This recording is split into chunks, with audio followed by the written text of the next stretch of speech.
Welcome to the Stop Over Drinking and Start Living podcast, where high-achieving, goal-oriented rebel women come to learn how to live a vibrant and fulfilling life without requiring alcohol to get through it.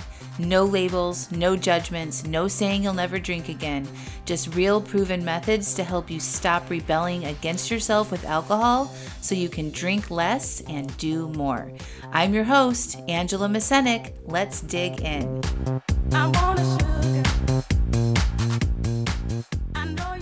Welcome to episode 381. Your body needs practice being uncomfortable. Well, hello. Welcome back to the podcast. Oh my gosh. We're at the end of April 2026. What's happening? I want to talk to you guys today about embodiment, specifically how your body, not your mind, needs practice being uncomfortable. And this is the biggest struggle that people have, the stopping, noticing, and processing. I talk about my signature way to do this called SNP, Stop, Notice, and Process. And for so many people, especially very high-functioning women that love to solve problems thinking and being in their head, this is a very difficult challenge, stopping, pausing, noticing, processing. And so I want to talk about why you need to give your body practice being uncomfortable. And I'm going to weave in some stories specifically about the Magic House, because the retreat that I just led a couple of weeks ago in Lisbon at the Magic House was all about activating your senses. That was the theme for the week. And we used our senses to access our body. So every day we would focus on one sense. One day it was sight, one day it was sound, one day it was taste. And we used those access points to get in touch with our body and what it was feeling. And the flow of that at the end of the retreat, everybody felt like they knew themselves more. They felt like a wholer person. They felt more connected to themselves. They felt calmer. They felt more restored. They understood the value of slowing down and not rushing through every single thing and staying up in their heads all day. So I want to talk to you guys about that during today's episode. So I'm specifically going to talk about one of the women who went there, Amy. And Amy came to the Magic House as part of our founders group. And she actually has been a client of mine for a long time. I worked with her in 2019. She's been on the podcast a couple times. She's super sharp, fast moving, high achieving. And she described herself before the retreat this way. And I'm going to read some feedback that she sent to me afterwards directly, so because she said it so well. She said, "I was living very much in my head and in motion. I'm someone who operates at a fast pace, always moving, always doing, always getting to the next thing as efficiently and quickly as possible. My workouts were intense, my email responses were immediate, and slowing down didn't really feel like an option I gave myself. I wasn't struggling too much, but I also wasn't pausing long enough to really feel much. I was functioning well on the outside, but running on autopilot when it came to being present in my body." Now, does that sound familiar for you guys? So she came to Portugal to actually do the photography and to finally meet in person. That was her intention when I invited her. And she was very honest. Like that was all she could really think about. And she said she kept her expectations small because she knew she thought too hard about what the week might stir up emotionally, that her nerves would take over. And then something happened that she actually didn't plan. She put her phone down. And not because I made rules around it. I mean, I did ask people to be present and to watch picking up their phones, blah, blah, blah, but not hard rules. I mentioned it one time at the beginning of the retreat. She just stopped reaching for it. No TikTok, not once. And she had shared that she was spending hours on TikTok, buffering, numbing, escaping. Not once did she pick up TikTok. All the quiet moments she would normally fill with that scrolling, she just let them be quiet. And by the end of the week, she described herself as softer, calmer, more connected to herself than she'd been in a long time.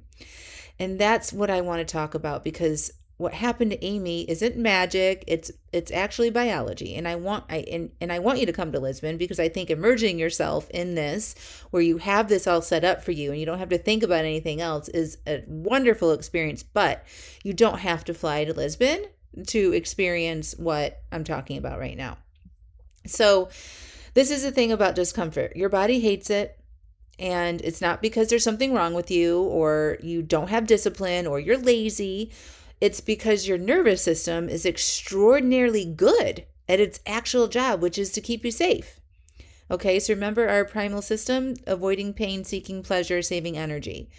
And so when something feels uncomfortable, like boredom, loneliness, anxiety, restlessness, that 5 p.m. feeling, however you want to describe it, your brain reads it as a signal that something's wrong, and it immediately starts looking for the fastest exit. And for a lot of the women I work with, wine is that exit, alcohol is that exit. But it could just as easily be TikTok or extra large bowls of ice cream or overworking or staying busy, being on Netflix, scrolling on your phone, right? Social media. The specific exit doesn't really matter as much as what's underneath it, what's underneath that need to escape. It's the pattern of never letting discomfort be in your body. And here's where things can get interesting. The more you use an exit, the more automatic it becomes. So your nervous system doesn't need you to consciously decide anymore. It just fires away. You feel that feeling, and before you've had thought about it, your hand is reaching for that glass or the phone, okay, or some potato chips, or Amazon shopping.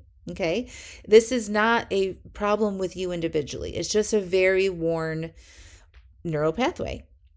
And so most of us, because this is how we've solved problems all of our lives and how we're trained in our culture and our society, is that we try to fix this problem from the neck up in our heads. We think through, we want to strategize about it, right? We read books about it, we journal, we make plans, we tell ourselves this time it'll be different. And none of this is bad. And there's tools and ways to use your mind and thinking to help you with this as well. But the body doesn't actually learn through thinking, it learns through experience. And so your nervous system only knows what it's been through. Okay? So it's like if you were yelled at a lot as a child, or you lived in a toxic environment, or somebody verbally abused you, right? When you hear yelling on TV or maybe in a movie or from a distance or something like that, your body senses up, right? You know that you're not in danger, but your body remembers that. Okay? So your nervous system only knows what it's been through. If every single time discomfort shows up and you've given it an exit, a drink, a scroll, a distraction, then your body has never had the chance to learn that the discomfort is survivable, that it can pass, that you can feel it and come out the other side.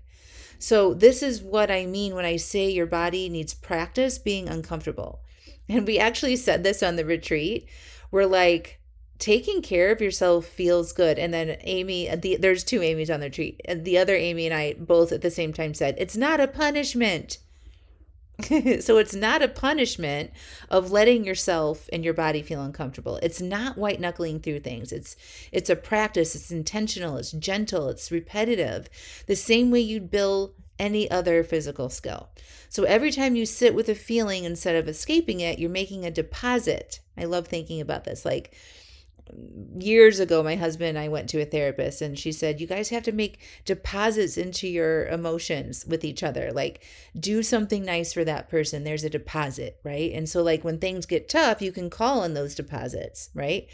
Same thing here. Every time you sit with a feeling, instead of escaping it, you're making a deposit. You're giving your nervous system new information, and you're teaching it slowly, experientially, that discomfort does not require an exit. You can handle it and that you're safe. And so there's actually a word, I had to look this up. There's actually a word about what I'm talking about. It's called interoception. Maybe you've heard about this. Maybe you've heard this word before, but it's your body's ability to sense its own internal signals. Your heartbeat, your breath, the tension in your chest, a feeling that something is off before your brain has even named it. And here's what the research shows. People who overdrink tend to have lower interoceptive accuracy. So they're generally less connected to what's happening inside their own bodies. And that disconnection is directly linked to higher cravings and more difficulty managing emotions. And so that's why on the retreats, nobody had urges. Amy didn't need to pick up her phone because she didn't have that need, because she was connecting with herself. And she was being present in the real time, and she was processing her feelings as, the experience unfolded. Other people experienced the same thing. I asked who was missing alcohol. Nobody had even thought about it. Okay, because they were connected to themselves. And so when you're giving yourself ultimate self-care and you're connecting to yourself and connecting into your body, you don't have as many cravings or or difficulty managing your feelings. So it's more than just drinking numbs you over time. For a lot of women, that disconnection from the body was already present before they started drinking. Right? We're not taught how to be embodied. We're not taught how to use our body to help us navigate and give us really important information. So there's a neuroscience named Stephen Porges. I don't know how to pronounce his last name. I'm sorry. He developed something called the polyvagal theory. You've probably heard about it if you're into this kind of stuff. But the part that I find most useful for this conversation is your nervous system cannot be talked to into feeling safe. Safety doesn't come from thinking the right thoughts or making the right plans. It's like when I was just talking about if you were yelled at as a child or verbally abused, right? And you hear yelling, your body gets alarmed, even though you know in your mind that nothing's going to happen to you, right? It comes from the signal your body receives through your breath, through your senses, through your environment, your physical experience in that present moment. I had a very interesting experience exactly what this is talking about. I was walking across the parking lot to go to the grocery store, and I was observing this dad. I would assume it was a dad. It was a man with a little child, and they were like skipping, kind of swinging their arms, holding hands, walking across the parking lot. And the little girl was probably 6 or 7, and she was swinging her dad's arm, and she just looked happy skipping along. Well, all of a sudden, I hear, "Stop doing that." Like he just yelled at her. And I looked over and I could feel her shame. I could feel in my body what she was experiencing because I've experienced that before. And that actually stayed in my body for a day or so. And even talking about it now, I can feel that in my body. I was yelled at a lot, especially that sort of like everything's going okay. And then boom, you get yelled at, right? So that's exactly what happened. Like I wasn't in danger, right? Nobody was yelling at me. I witnessed that. So you cannot logic yourself calm, but you can create calm through your body. And so the practices we do at the Magic House aren't extras or woo or nice to have, even though that's, what a lot of people like to say. That was the whole point. Before every group session, we grounded ourselves. We'd pause, we'd put our feet on the floor, we'd take a breath, we'd notice what we could see or feel or hear in the moment. It's not like just because that's what we do on retreats. It's a direct signal to your nervous system that says you're here, you're present right now. Where are you? Right? You're safe. Notice where you're sitting. You don't need to brace for anything. And during our hike through the forest, we did sensory noticing. We weren't walking for exercise. It wasn't a challenge to see who could get up there the fastest, right? We were walking to feel. What does the ground feel like under your feet? What can you smell? What's the temperature of the air on your skin? These aren't cliches. They're practicing intentionally interoception. You're training your body to be more literate about what it's actually experiencing. And when you can give yourself access to your body in some of these methods, it's not so scary to sit with your feelings. It's not so scary to think that you can get through those urges. Okay. And after each experience, we reflected. And it wasn't a heavy dig into your trauma. It just was, what did you notice? What did you feel in your body? Where did you feel it? And that reflection helps cement what the body just learned and recall it again in another way to remember that it's safe. And it connects the experience to the awareness. It makes that deposit that you made be remembered in your body. Amy described the hike like this, and I want to read this one directly because she nailed it. I wasn't thinking about pace or steps logged. I was just there in it, feeling it. I noticed I could sit with a feeling instead of moving past it. That's interoception. That's her body getting more literate.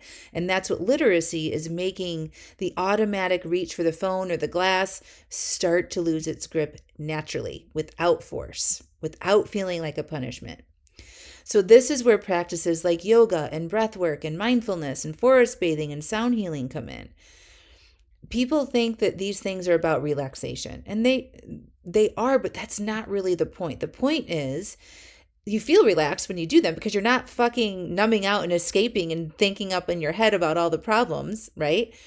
So that alone, getting into your body through these things is relaxing, but that's not the point. The point is that you are putting yourself in environments where you're with your body on purpose and you're asking your body to stay there with you.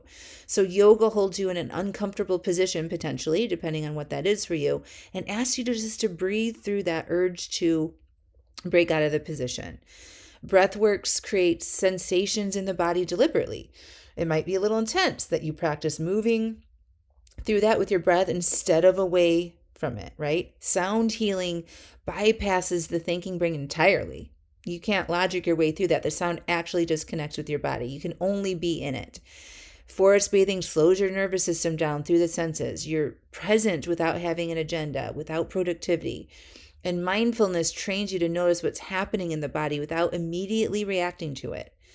So what all of these things have in common is the same thing. You're not trying to feel good. That's not really the purpose, although it's a side effect. You're practicing feeling. You're staying present with what is instead of reaching for what's easier or what's the escape button. And every time you do that, you're telling your nervous system, I've got you. We can handle this. Amy talked about how the retreat surprised her. She went in expecting it to feel heavy, emotionally exhausting. She's been on retreats where this was her experience before. Instead, she found ease. She said, I didn't know transformation could feel light. She said the tears she witnessed in the room weren't painful, they were releasing. And that's what happens when the body finally gets permission to feel without consequences. You know, like as children, were you allowed to feel without consequences? Probably not. I know I wasn't, right? I'm going to give you something to cry about. What are you crying about? You should feel grateful, blah, blah, blah, right? Here in these intentional practices, there's no drama around it. It's just actual relief. So she also describes something I hear a lot from women who do this kind of work for the first time. The challenge wasn't emotional. It was pace. She said that was one of the biggest challenges she had was slowing down. That was hard for her at first. Her instinct was always to move past, push harder, get it done. And the retreat consistently and gently asked her to stay present, which she called the right kind of hard. That's the practice. So I want you to understand what shifted for Amy because it tells you everything about how this works and what you can do in your own day-to-day life that will help you pause and be connected to yourself instead of escaping through whatever that method is. She didn't decide to stop scrolling TikTok. She didn't set an intention or make a rule. She said somewhere along the way, even without making a conscious decision about it, she put her phone down. That's your nervous system catching up to the practice. She'd spent a week in an environment that consistently asked her to slow down. Every activity, every meal, every group session was designed with one intention, to bring her back into her body. And after enough of those repetitions, the automatic reach for the phone just stopped. She came home and it stuck. She put her phone down during meals, before bed, and all the spaces she used to fill with scrolling. And she said it feels permanent, not temporary. What changed? Her nervous system learned something new. She learned that quiet is not a threat. Stillness is not the same thing as falling behind. That she could be in her body, not just in her head. Those are her exact words. I can be in my body, not just in my head.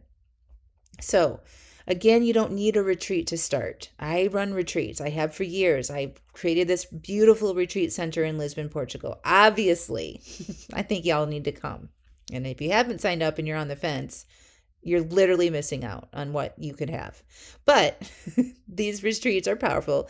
But, because it removes you from your regular everyday and it's all designed for you to have this experience, right?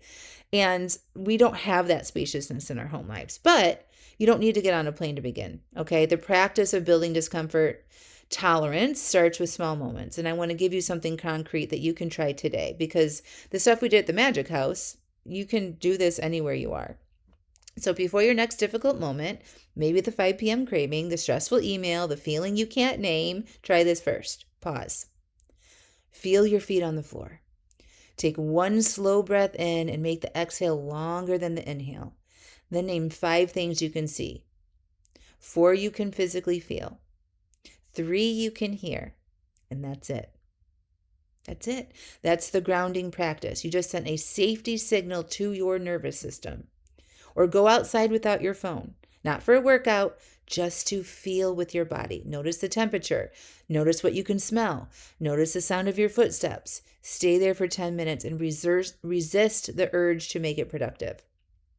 Or after something hard, sit with it for 2 minutes before you decide what to do. If you've had a difficult conversation and an argument with somebody, sit with that energy. Not fixing the feeling, not analyzing it, just noticing where you feel it in your body and letting it be there.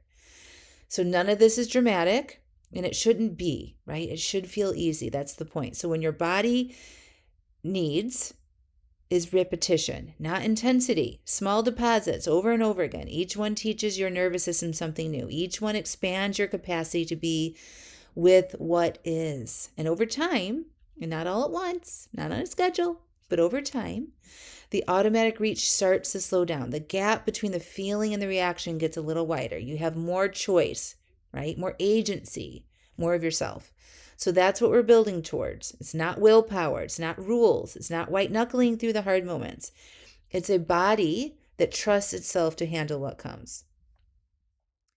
Now, Amy said something at the end of her reflection that I keep coming back to. And she said, if you're on the fence about going to the magic house, it probably means you need this more than you realize. She was talking about the retreat, but I think it applies to all of it, to this whole conversation about feeling your feelings and practicing being present and letting the discomfort land instead of escaping it. So if something in this conversation that we had in this episode made you uncomfortable, good. That's information. Sit with it for a minute before you click away, exit out. If something opened up inside you and said, I need a practice, I need to experience that, then freaking sign up for the Magic House retreat, okay? There is availability to join me in about 3 weeks in May. It's on the website, shared rooms, and then they've got 2 private rooms left for next April, okay? And that's it. And then the prices are going up, and we're moving on to other programs and retreats that I'll be talking about in the future. So don't miss out, okay, friends? You deserve it. Okay, we'll talk to you next week. Bye for now.